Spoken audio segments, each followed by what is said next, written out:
though I was religious, I wouldn't really say that I had faith. It was more like I was, I prayed, but I never really felt that anyone was listening.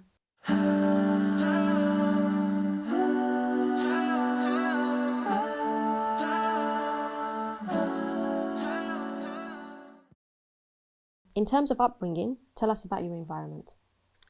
Of course. I think there's a couple key elements that I think I'd need to unpack in order for you to fully understand how I've gotten to the point that I've gotten to in my journey. First, that I was raised by Eastern European immigrants. I think the reason that I stress that is because though I was raised in America, I think I'd say I had quite different influences than the majority of people around me. Um, I don't know how much you know about Eastern European culture, but it does stress modesty as well. It does hold the family unit central. Um, lots of things like that. I did grow up quite strictly religious, so baptized, confirmed. I was an altar girl even, but I I want to add to that um, though I was religious, I wouldn't really say that I had faith. It was more like I was, I prayed, but I never really felt that anyone um, was listening. I never really felt that my prayers went anywhere. Um, I think that's one crucial aspect of it, and another would be that I grew up in Harlem. I don't know how much you know about it, but it's quite famous for not very many good things.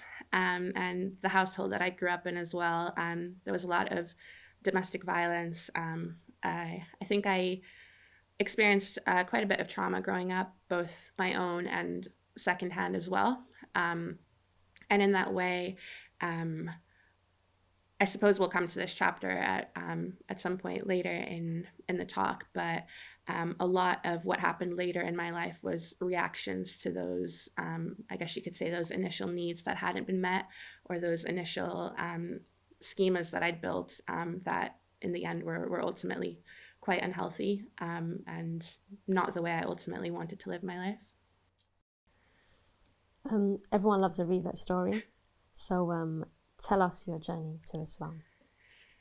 So here's where it gets interesting. I don't think that everyone loves mine, and it's just because I've heard it's quite hard to believe. No one really believes me when I say that there was no specific catalyst for my journey to Islam. There was no.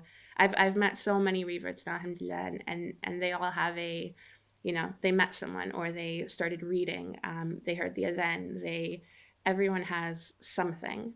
I quite literally, I at some point in my life, the point I would say I was probably the most lost in my life, I started telling people that I was Muslim.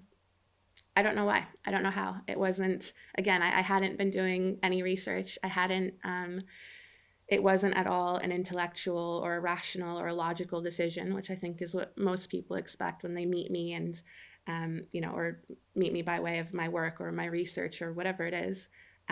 It was just a feeling that I had that I can't explain.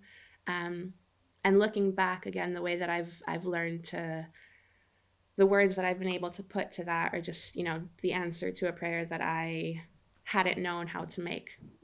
Quite simply, I started telling people that I was Muslim, that my lifestyle wasn't really in line with it, but that I was trying to change that. And I think that brings me to the next significant milestone in my journey, which was leaving New York, leaving my surroundings there, and coming to London as a kind of fresh start.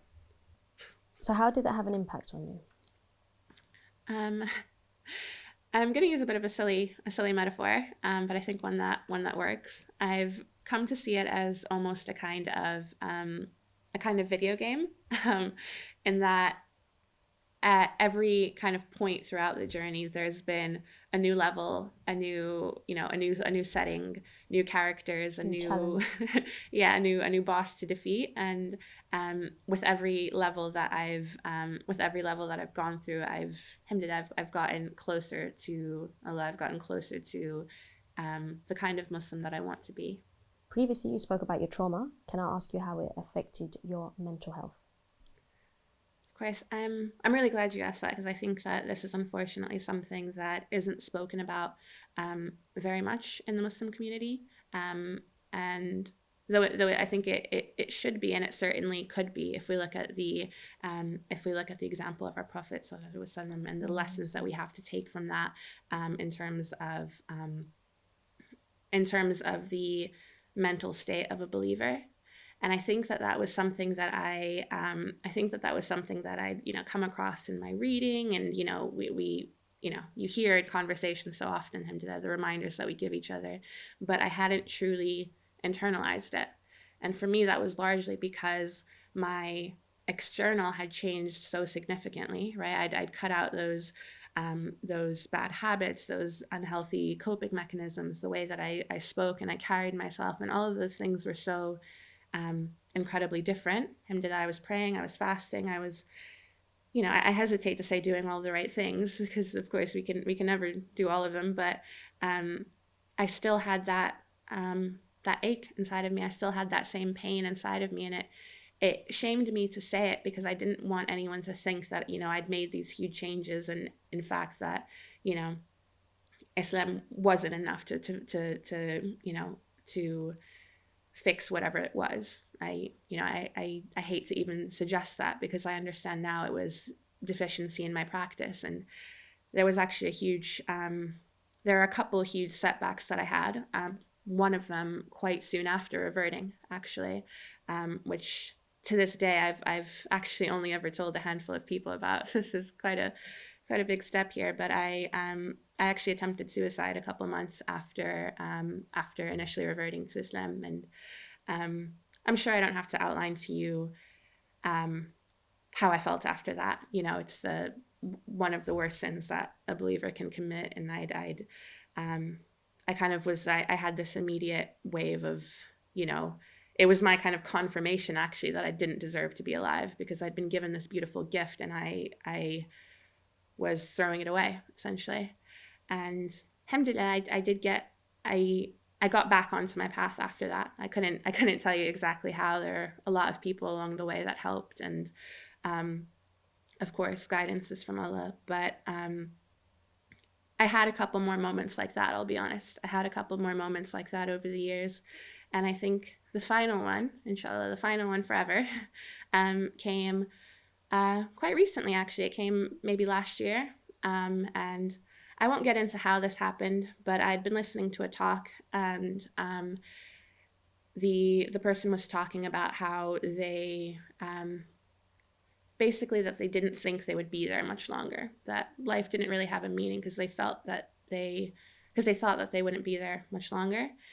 And I don't know how, but I suddenly, it was like I came to and I realized that I had tears just streaming down my face. And I realized that though everything about the external had changed, I was still living my life to that promise that I'd made when I was, 8 years old or however old, saying that, I wouldn't make it past 25 or 20, whatever it was. And I was still living my life in that way. And how can you be truly grateful? How can you be a true believer and live your life in the way that Allah has intended for you if you don't see life as the blessing that it is? That was a huge point. That was a huge turning point. So even now when I talk about my journey, like I said, there's in some ways it only really started last year when I understood that. And I think even the person I am now to the person I was 2 years ago are completely different, let alone, 5 years ago or however long. So just to end on this note, what words of advice would you give to other sisters that are struggling, or other sisters that are going through a journey, or other sisters that are moving forward and then unfortunately moving backwards? What words of advice would you give them? Wow, I feel like that's the most important question that's been asked. I think first thing I would say is get over the imposter syndrome. Get over the imposter syndrome. Allah chose you for this. It doesn't matter if you don't say the words right. It doesn't matter if if you're not there yet with your dressing at the start. If I hesitate to say it doesn't matter, but my point is, as you said, Allah guides who He wills, and he who has been guided, can't possibly be led astray, and we shouldn't allow ourselves to.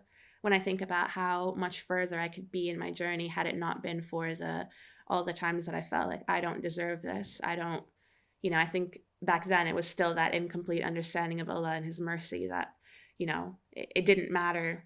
I'd like to think that, of course, Allah knows best, but I'd like to think that those times where I genuinely was trying my best and I was still deficient in my efforts, that I will be rewarded for them. And I would advise other sisters, revert or not, to bear that in mind as well. And then I would say, I think we've already been given all of the answers. I think that's, as I said earlier, because my journey wasn't intellectual, it wasn't rational, it was purely just based on this heart, soul, intuition, feeling thing that I can't put into words. I neglected the literal rules that we have.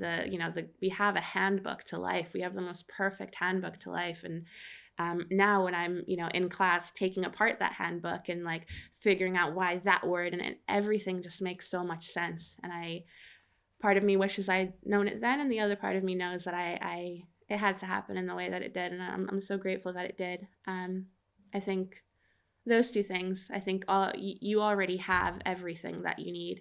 If you're Muslim or if you're considering Islam, you already have everything that you need, and just ask your Creator for for the rest. He'll always respond.